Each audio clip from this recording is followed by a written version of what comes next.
After Crowley had joined several occult societies, he found a way to separate himself from the hierarchy found in any religious and satanic order when his wife, Rose Kelly, who was in a hashish-induced trance at the time, ordered him to go to a temple that he had constructed in his apartment while they were visiting Cairo, Egypt in 1904. Here he heard a man's voice which dictated to him.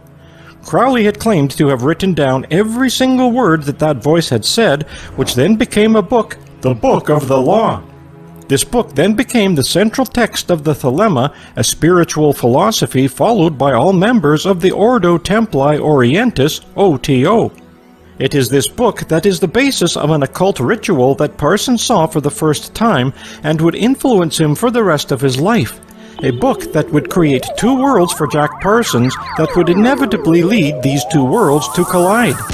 As for Rose Kelly's hashish-induced trance at the time, drugs would play a prominent role with Crowley, and it is said that Parsons too, which eventually led to Crowley's having a serious addiction to both drugs and alcohol later in life. However, there appears to be no evidence of Parsons using drugs when involved in the serious issue of rocket science, which indicates that he limited his use of any drugs to occult rituals. Ordo Templi Orientis.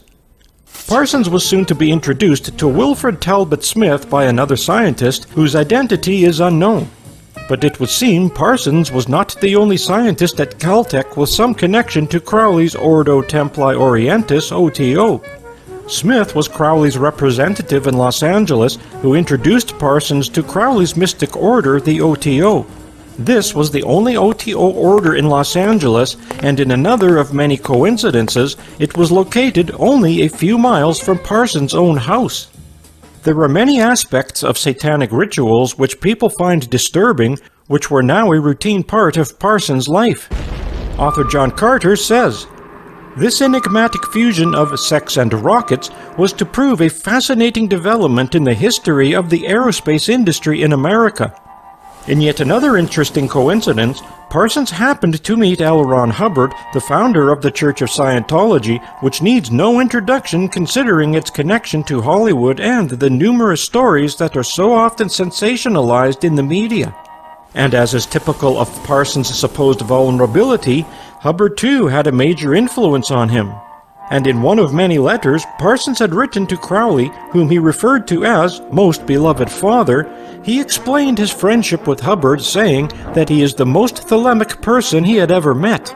Wikipedia states, "Within the modern system of thelema developed by occultist Aleister Crowley in the first half of the 20th century, thelemic mysticism is a complex mystical path designed to do two interrelated things: to learn one's unique true will, and to achieve union with the All."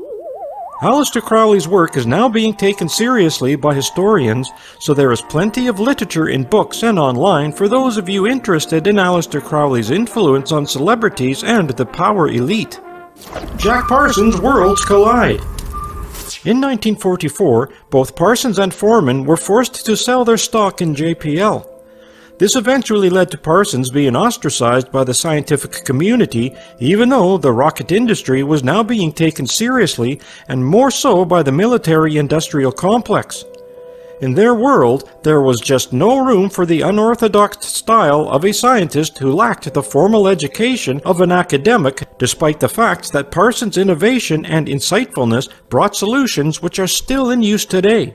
Pendle writes, "At the age of 30, Parsons was cut adrift from the world of rocketry for the first time in his adult life. Like Goddard before him, he was left behind as the very science he had helped to create soared up and away from him. This led to Parsons' deeper involvement into the occult and his increased use of black magic. This greatly disturbed Crowley, who saw black magic as nonsensical. Instead, Crowley preferred his own form of magic to be used for mental and mystical development. Parsons, however, saw it differently and preferred the version put forward by the media, that of evil rather than good. This shows another aspect to Parsons, where he seems to have chosen a deliberate path to evil, which could be interpreted by many as a disdain for humanity. However, given the complexity of a man like Parsons, one can never be too sure as to what the path he chose meant for him. But as we will learn from this video series, this was but one step in technology on a road to discovery for future generations to build on and expanding an industry that should have flourished regardless of the cost. Instead, this has led to a roadblock in the aerospace industry that has been felt for decades and will most likely continue for decades more. An industry that has not progressed much further in technologies in terms of its rocket propulsion systems since the early 20th century for military and commercial use. It's akin to the aviation industry going no further than single-pilot, propeller-driven aircraft. As with the unmanned and manned space programs, the continuous use of 20th century propulsion systems are still in use. For example, Russia, which at least has managed to maintain a consistent capability of launching manned missions to LEO. The claim of limited funding is often used as an excuse by proponents for the lack of progress in the manned space program. However, all anyone has to do is follow NASA's funding to see that billions of dollars could easily have been prioritized for its manned space program. Yet, from 2011 on, NASA has spent billions of dollars funding unmanned missions and maintaining the International Space Station while they neglected their own means of getting their astronauts to it, relying instead on the Russian manned space program to do it for them. Given NASA's claim of superiority in the manned space program, one would expect that they would have had a workable manned spacecraft ready for launch after the Space Shuttle was retired. Jack Parsons' theory and work is credited with those propulsion systems still in use, a first step that now has been forever assigned its priority place in history, regardless of the fact that today NASA has not been able to build on this technology. This is apparent not only with its decision to fake the Apollo moon missions, but for the fact that for 30 years their manned space program, i.e. the Space Shuttle, went no further than LEO. Yet from 1961 to 1969, NASA claimed to have designed and engineered spacecraft and accomplished manned lunar landings.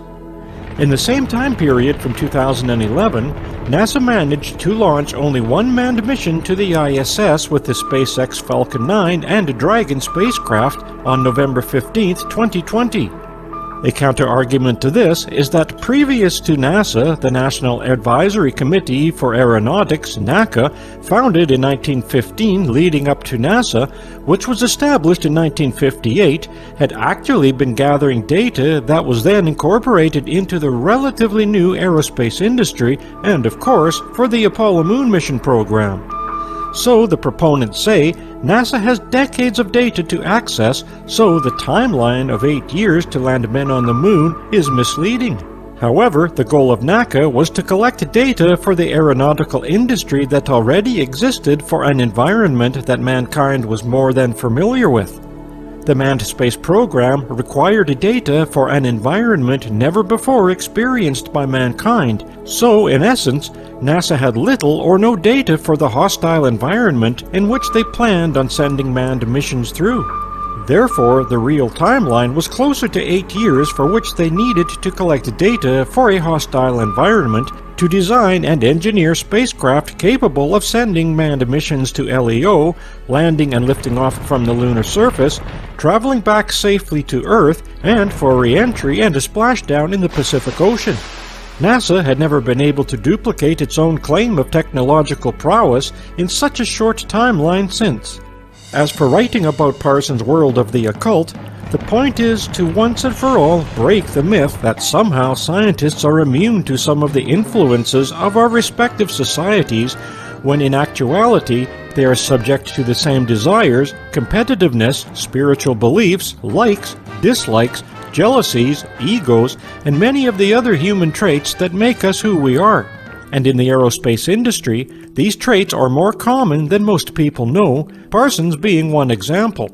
This, along with Parsons' deep involvement in the occult, is the foundation in which JPL was formed, which leads a straight path to NASA.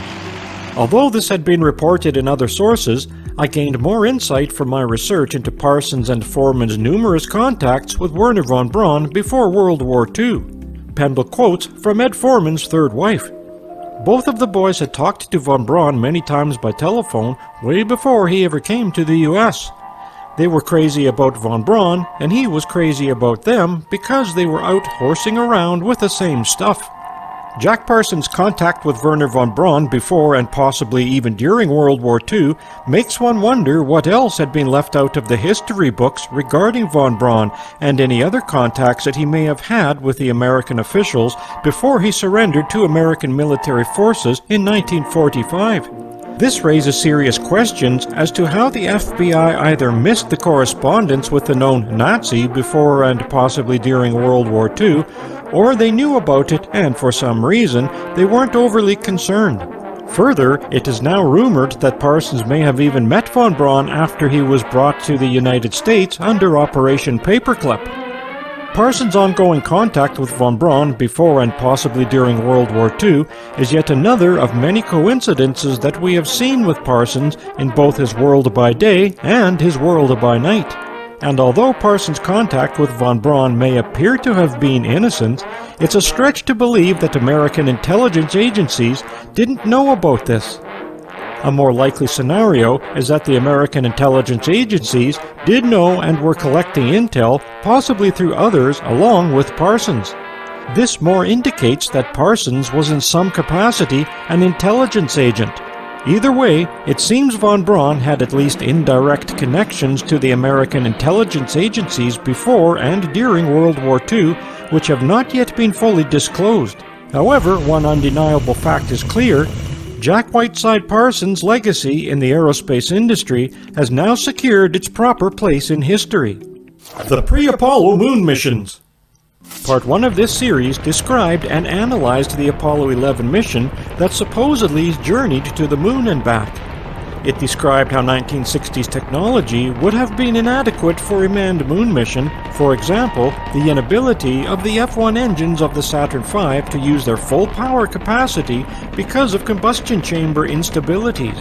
And without the F-1 engines in the first stage of the Saturn V working at full power capacity, Apollo 11 could not have reached its optimum altitude 2 minutes after launch, where the first stage would have been jettisoned.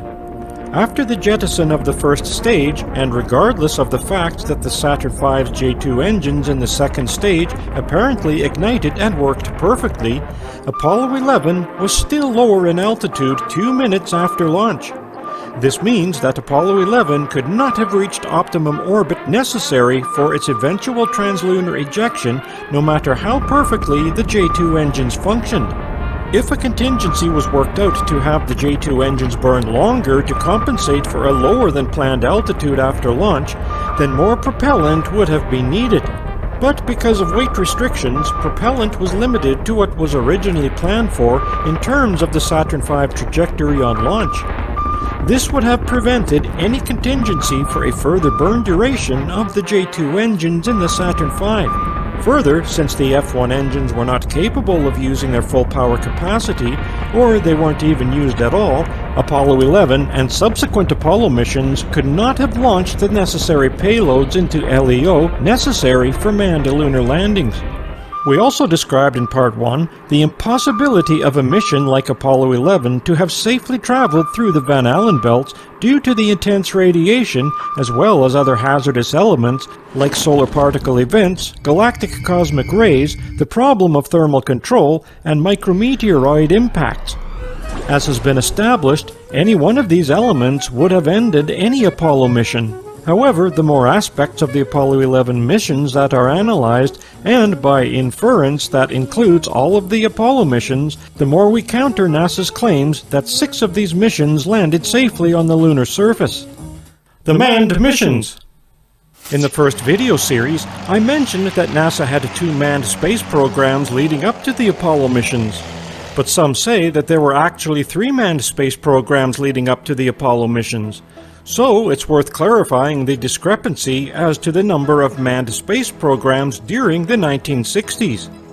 Since the United States defines the boundary of space as being over 50 miles, the first American to have technically reached space was Air Force test pilot Michael White when he reached an altitude of 59.6 miles with the X-15, which was a rocket-propelled aircraft. However, the internationally accepted boundary of space is the Kármán line at 62 miles, which means that White is only recognized as the first American astronaut within the United States. Since the X-15 reached just beyond the boundary layer of space, which means the pilots would have experienced weightlessness, then technically it is considered one of the 3 manned space mission programs whose objectives were to collect data for future manned space missions. But the international community only recognizes Project Mercury and Project Gemini as the first 2 manned space missions. This is what has caused the discrepancy in manned space missions. We will not be including the X-15 as a manned space program, since this was a rocket-powered aircraft and not a spacecraft. So, referring specifically to the pre-Apollo manned missions, we will only involve the Mercury and Gemini missions. But it is well worth mentioning that the X-15 program, for its contribution to the data it collected for the overall space program, which is still being evaluated decades later. The X-15 program. The X-15 flew from 1959 to 1968. It was launched under the wing of a B-52 at 45,000 feet, which then fired its rocket engine and flew to an altitude of over 50 miles, the boundary layer of space. Each mission would last approximately 10 minutes and then land at Edwards Air Force Base.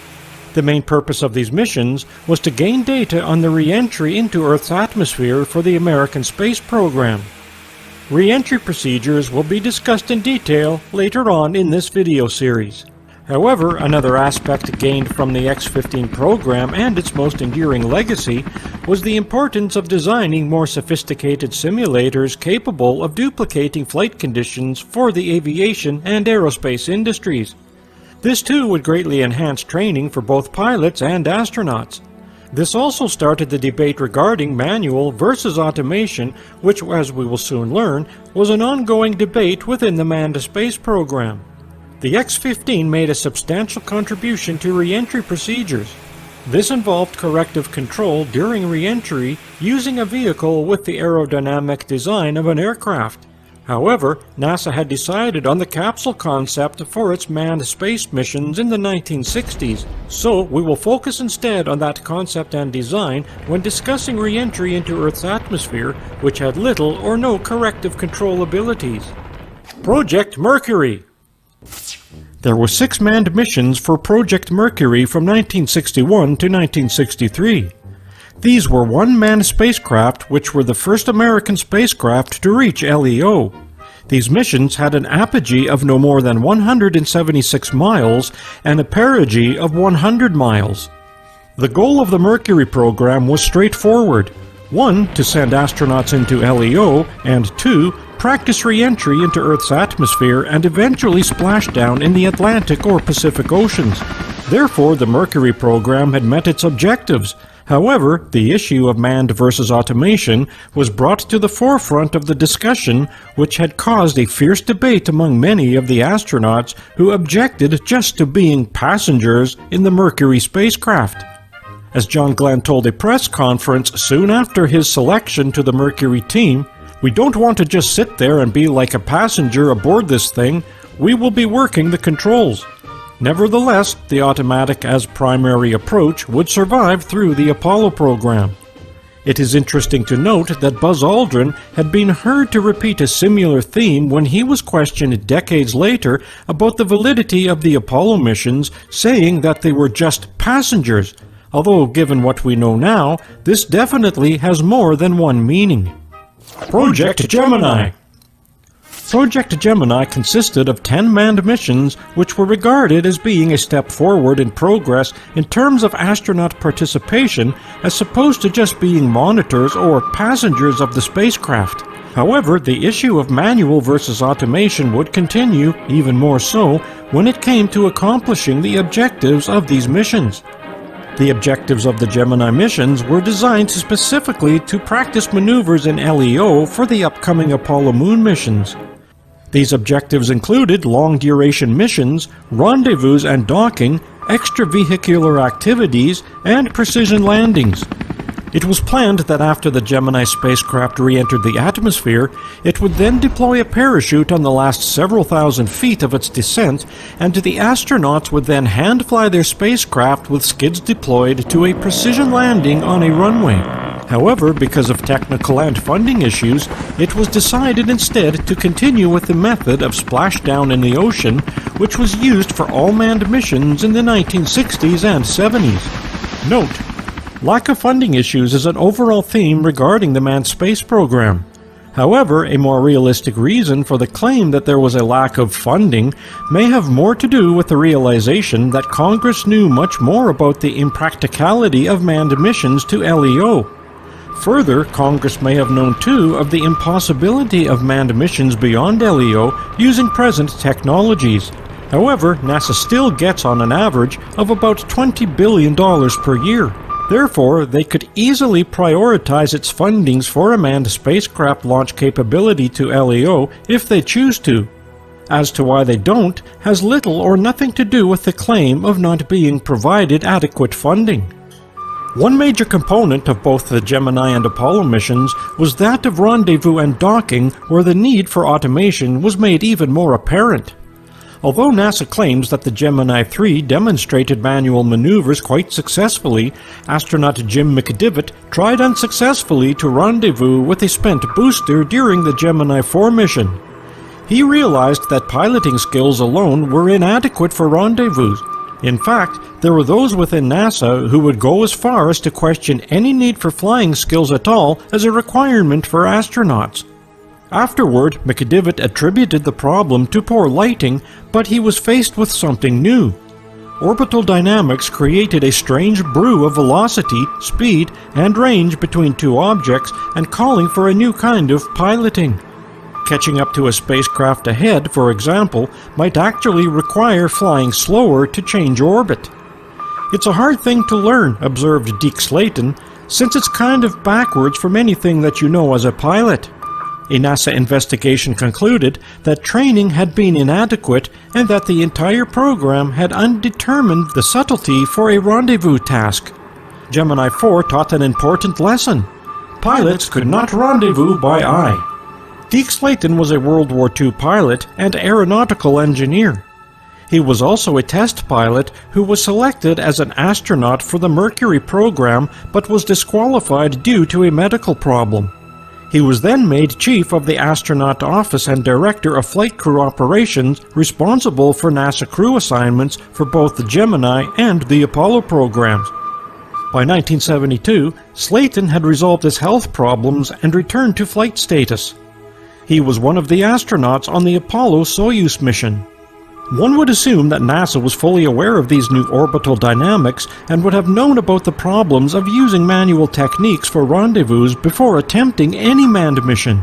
And aside from any claims of some of the Mercury and Gemini astronauts' piloting skills were increasingly becoming less of a prerequisite, while the need for a fully automated and autonomous computer would become necessary. And as we see in the previous quote, astronauts could not rendezvous manually. The issue of manned versus automation will figure prominently when discussing this later in the video series. However, with the Gemini program, NASA claimed to have found a way to appease both the astronauts and the engineers by adopting more of a hybrid method, i.e., having the astronauts participate by interfacing with the onboard computer for many of the programs involved in manned space missions. Manual and automation would coexist, for now that is. Or put another way, astronauts' piloting skills were to be seen more of a necessary component that would enhance any success for manned missions, especially when landing on the lunar surface. In essence, NASA needed to build on a heroic fighter pilot image to sell the official narrative to the public, which in turn would solicit the necessary emotional response. This was apparent in the official narrative for the Apollo 11 lunar landing. The unmanned missions. In 1961, NASA implemented a program to use unmanned spacecraft to collect data for the Apollo moon landings. There were 4 different types of spacecraft designed and built called Ranger, Lunar Orbiter, Surveyor, and Pegasus. The Pegasus missions were designed to record micrometeoroid impacts, which posed a very real threat to any of the Apollo missions. However, these missions were no further than Earth orbit. The Pegasus missions were discussed in Part 1 of this series. The Ranger Program. The Ranger Program took place between 1961 to 1964. The purpose of these missions was to take the first ever close-up images of the surface of the Moon, then impact to the lunar surface after each mission had met their objective.